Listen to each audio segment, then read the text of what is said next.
Wow. Oh. Whew, boy. No Nelly, this thing really smells. All right, this is a. Oh, smells like being around the wharf when they were loading rotten bait for the lobster traps. This is a young bull moose that I would say died not too long ago because his antlers have still got velvet on them. And as you can see, he's infested with flies, so it doesn't take very long when something dies in the forest for it to be consumed by either bear or just insects. Insects will demolish something. So when people say, you know, why aren't you finding dead bodies in the forest? This is why you don't find dead bodies in the forest, because they very quickly get returned back to the forest.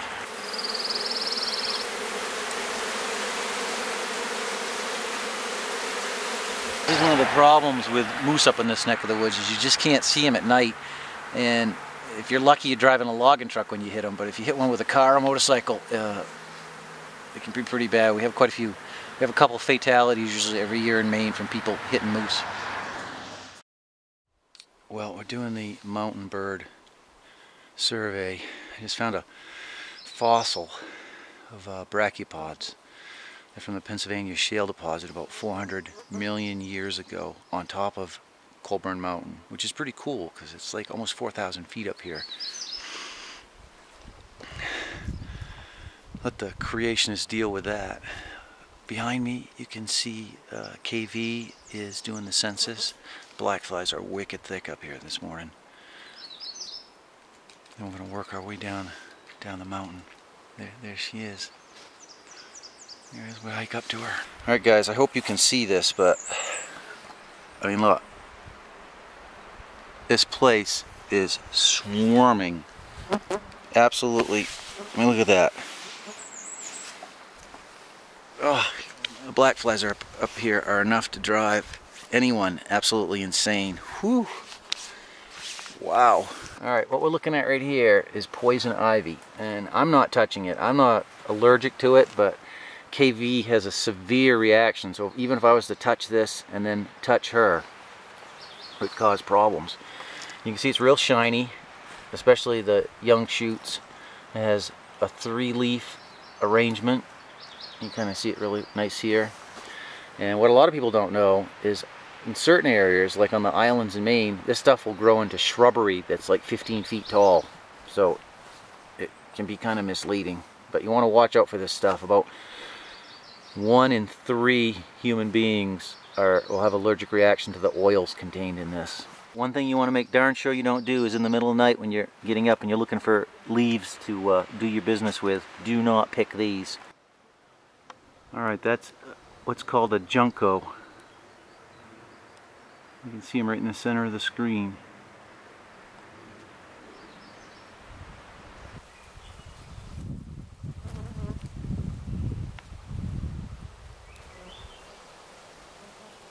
I know this is a male because the females just don't get this large.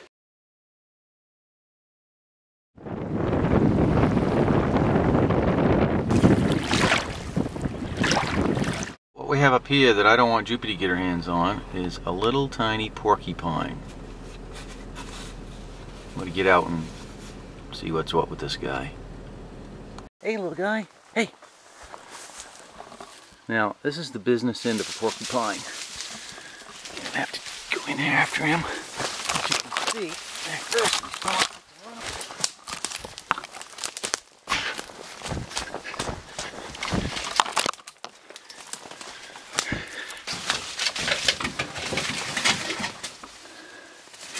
now this is what porcupines do. So, get in a spot where this is just a little guy. They'll get in a spot where they're cornered, and then, as you can see, he bristles up his back end. Now,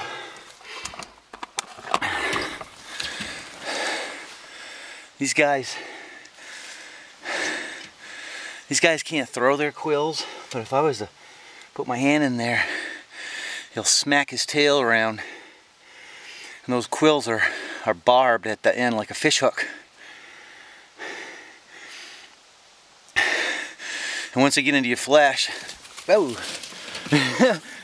once they get into your flesh, they keep working in until they come out the other side. It's not very pleasant. It looks like he's got a good little house here. Alright, we're just gonna let him go. That was fun. I'd say he's like maybe 2 years old, 3 years old, something.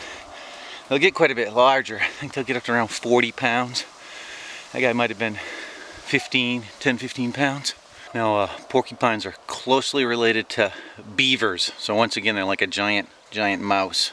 Alright, what we have here is a garter snake, and you can see its ocular shield is really cloudy.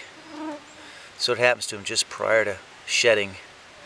And you can kind of tell the overall coloration is kind of dull on this snake.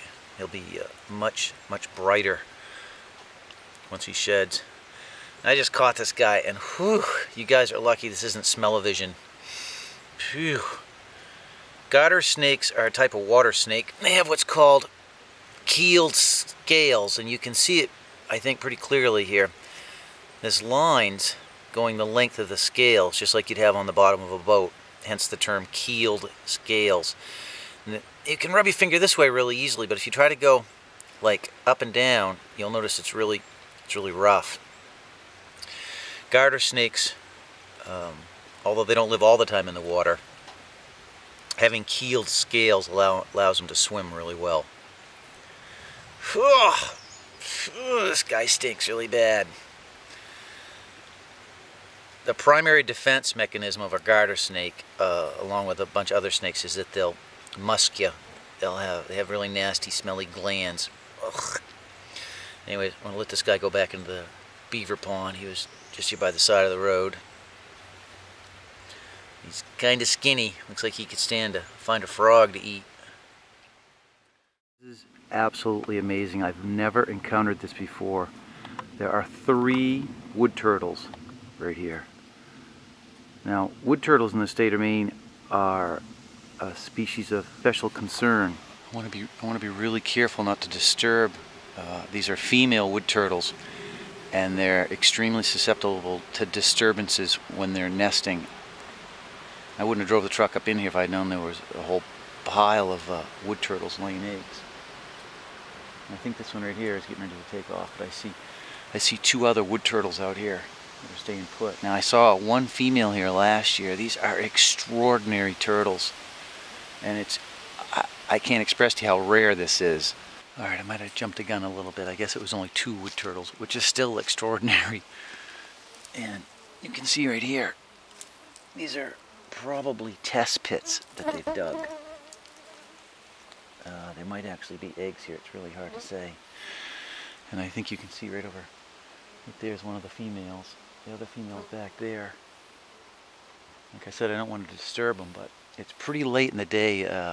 It's most likely that they've already laid their eggs early this morning. How you doing, girl? Hi. No. I want to show everybody. See what she looks like underneath. She's hissing at me just a little bit. But their bite is, I suppose their bite's a little bit painful, but pretty much inconsequential. And there you have it. Magnificent wood turtle. This is a beautiful female. I'm guessing she's probably, let's see if we can count these. 1, 2, 5, 6, 7, 8, 9. I'd estimate she's at least 20 years old. You can kind of count these annual rings here.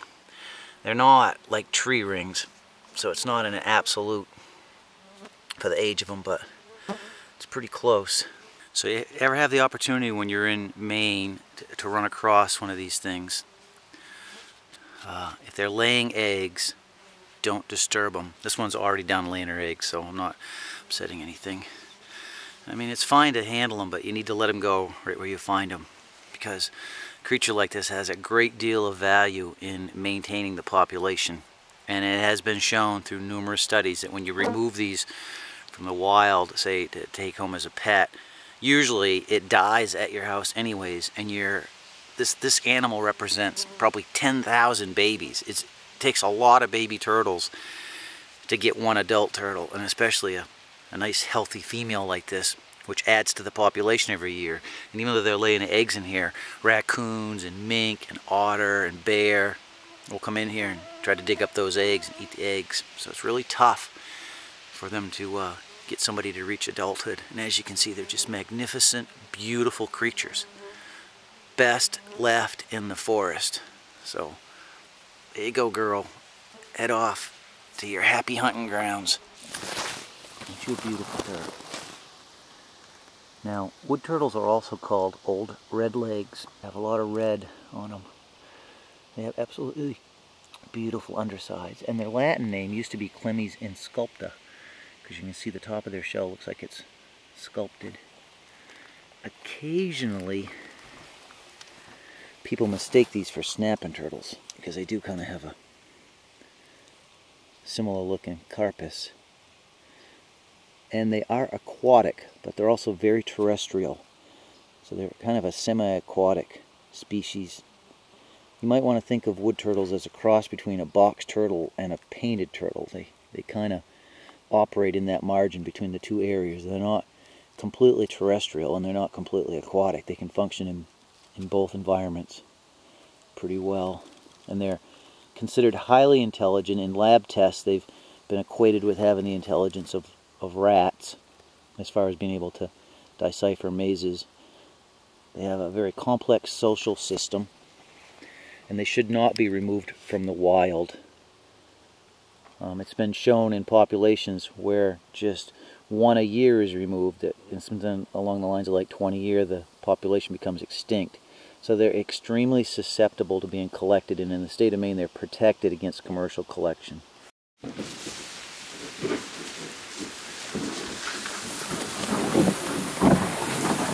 Well, I just saw a red-tailed hawk, which I think is trying to get some of those merganser babies. There's a pair of adult ringnecks and a merganser with some babies. There it is, red-tailed hawk.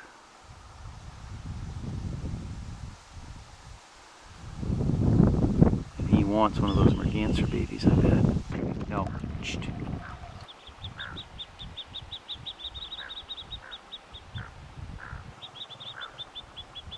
Alright, when you see clams like this, clamshells alongside of the shore, and you can see right here there's a little pathway. This is where the muskrats will collect these mussels, freshwater mussels, and they bring them up here and eat them.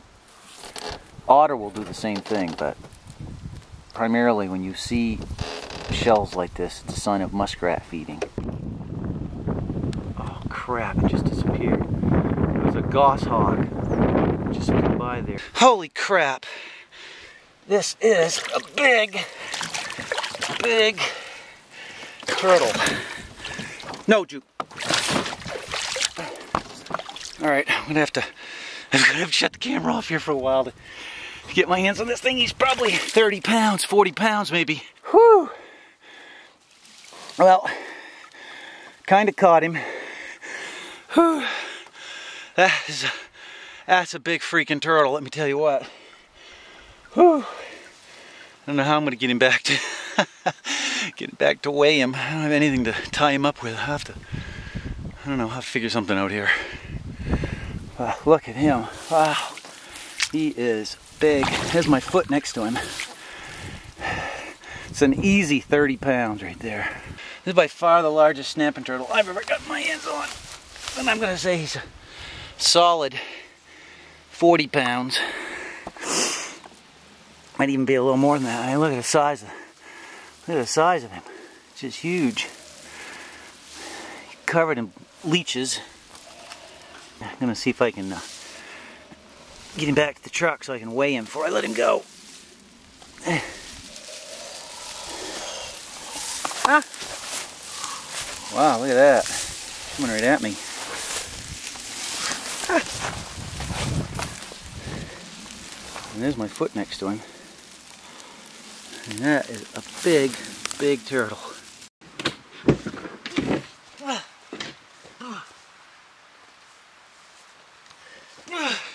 Holy crap. That's turtle. That's a big turtle, guys. Very big turtle.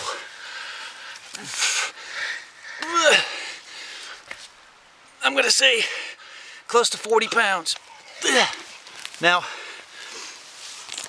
you hear a lot of people, these little 10 and 12 pound turtles, and they'll tell you gotta be careful of them. Well, those are pretty harmless. Now, something like that, yeah, this guy, he would put some serious hurt on you. Let me tell you what, I don't know if you take your finger off, but you would not want this bad boy biting you. This guy really wants to get a piece of us. Look at that. Wow. Oh! Now I know this is a male because the females just don't get this large. Otherwise, sexing snapping turtles is pretty difficult. And as far as age, I would say it's a pretty safe bet to say that this guy is at least 50 years old. He could be 100 years old for all I know.